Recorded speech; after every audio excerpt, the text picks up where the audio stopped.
Bonjour à tous, bonjour à toutes, vous êtes sur la chaîne 4/7e art et aujourd'hui il est temps pour moi de vous parler de Bref, saison 2. Alors Bref arrive 15 ans après l'énorme phénomène qui était Bref, une série réalisée par Kian Kojandi qui s'était fait énormément remarquer sur les réseaux sociaux, notamment YouTube, où était diffusée sa série Bref, une petite chronique de 3 minutes où il s'amusait avec des thématiques à nous embrouiller le cerveau et à montrer que son écriture et son montage étaient dynamiques, intelligents et captivants. Et il nous emmenait dans 82 petits épisodes de 3 minutes. Des choses qui se regardent extrêmement facilement. Alors, j'aimais beaucoup ce que faisait Kian Kojandi il y a 15 ans. J'avoue que j'étais client de ce qu'il faisait, même si je ne suivais pas tous les épisodes un à un. J'en voyais un par-ci par-là. Donc, je ne suivais pas la continuité, chose que j'ai faite pour rattraper le projet. Mais je pense que la chose la plus excitante qui s'est produite avec ce Bref numéro 2, c'est le fait qu'on n'ait pas été au courant que Bref arrivait. Donc ça a été une surprise absolue quand il l'a annoncé. C'est-à-dire qu'on est encore capable aujourd'hui, en 2025, de pouvoir faire des films dans le pur secret et d'ensuite le proposer au public.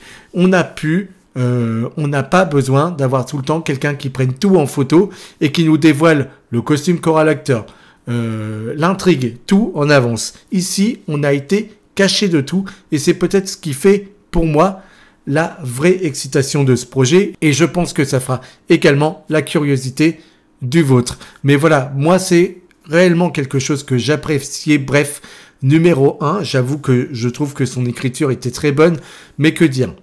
Là, j'ai vu vraiment un niveau qui dépasse ce qu'il a fait il y a 15 ans, une maturité qui est présente avec des thématiques socioculturelles qui sont toujours là, avec des thématiques très importantes de la famille, de la solitude.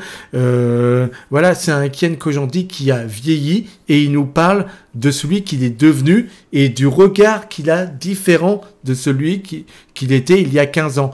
Donc tout son regard, ces 15 années, eh bien, il va nous montrer ce que ça donne dans sa tête et le parcours qu'il y a. J'aimerais vous faire un parallèle. Par exemple, vous voyez, Jérôme Commandeur, il y a quelques jours, nous sortait une petite parodie de tout ce qu'est la télé aujourd'hui. Quand on voit que les inconnus étaient capables de critiquer l'école, la police, etc., et de s'en moquer et de faire des choses qui ont vraiment marqué le public, on se disait, bon, Jérôme Commandeur peut peut-être nous offrir quelque chose. Au final, quand moi je vois le résultat, je peux m'amuser de certaines blagues ou certains personnages, mais je trouve qu'il tombe toujours à l'eau de tout ce qu'il voulait raconter. On est quand même au moment où la télé ne peut plus dire grand-chose, elle est censurée, elle est maltraitée, il y a le mouvement MeToo, il y a plein de choses qui sont passées par là. Et lui est capable de nous faire que quelques petites blagues bien lourdes et de se cacher derrière des prothèses, etc. Je trouve que c'est dommage. Alors qu'on avait réellement un concept de fou. J'ai rien contre Jérôme Commandeur, c'est un humoriste que j'aime beaucoup. Et si je vous parle de lui, c'est parce que eux deux sont humoristes, eux deux se sont fait connaître dans les années 2000-2010 et aujourd'hui sont des stars plutôt appréciées du grand public. Et eux deux ont fait...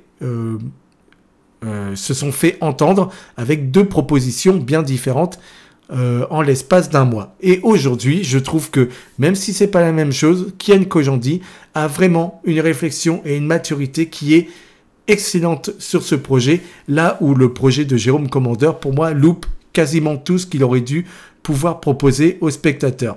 Donc voilà ce que je voulais dire dans un premier temps. Et ensuite, ce que nous propose Kian Kojandi, la réflexion qu'il a sur le fait d'être quarantenaire et sur le monde d'aujourd'hui et sur l'amour, sur la solitude, sur les amis, la famille, tout ce qu'il a à nous raconter, eh bien, je dois dire que c'est extrêmement bien écrit, que on retrouve sa patte et ce montage hyper rapide qui nous fait penser que, ben voilà, son esprit va à 1000 à l'heure. Et on retrouve donc le charme et le sens qu'avaient les premiers épisodes avec quelque chose de plus long qui dure à peu près une demi-heure. Des épisodes de une demi-heure, 40 minutes. Et je trouve que le format long lui va plutôt bien. Ce qui me déplaisait, moi, ce qui faisait que je n'étais pas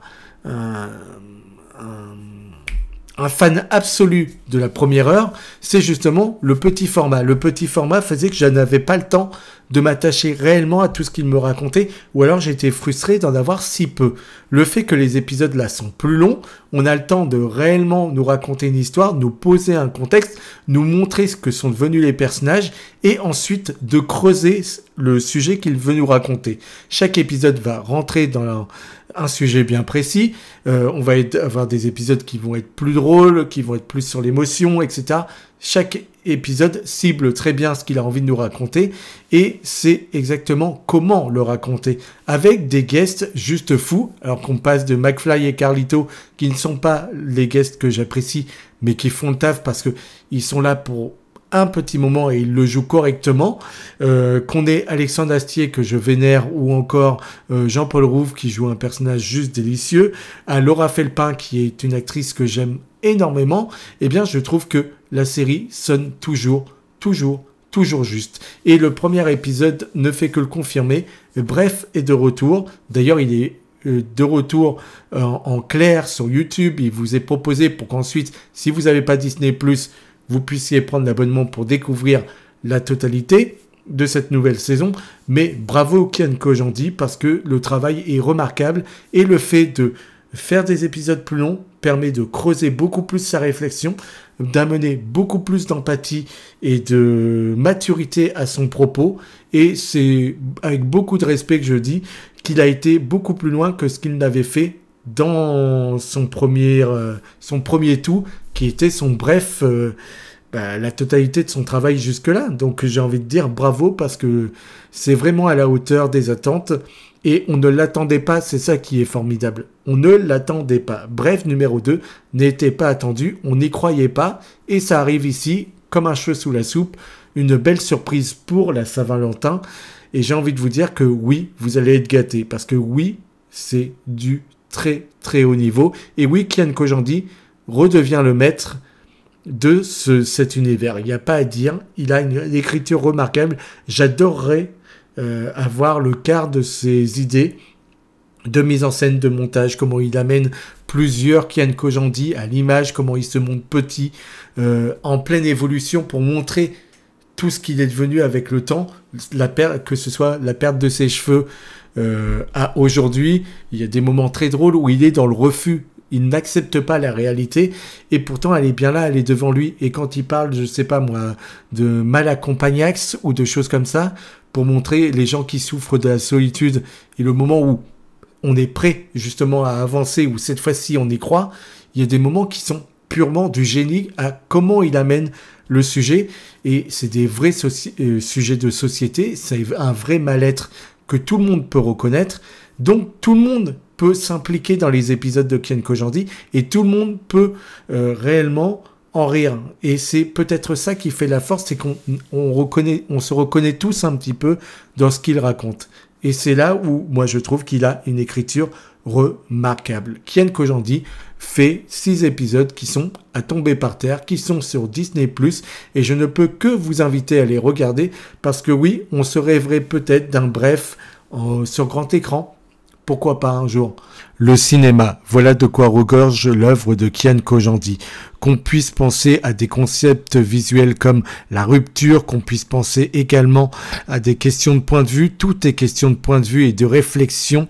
Être père, tuer le père, l'admiration, le silence, les mots, tout est là. Tout est hyper bien construit avec la touche de Kian Kojandi, son honnêteté, sa sincérité, son regard si vrai, si juste. On admire l'intelligence de son écriture et du regard qu'il porte sur les choses. On admire les silences qui sont lourds de sens et on reste juste dithyrambique devant une œuvre qui nous émeut, qui nous bouleverse et qui restera dans les mémoires de chacun et qui certainement sera gravée au fer rouge comme une œuvre majeure de ces futures années. On reverra Bref 2 quand on aura 40 ans pour revoir le regard attendrissant qu'il a sur lui-même à 40 ans.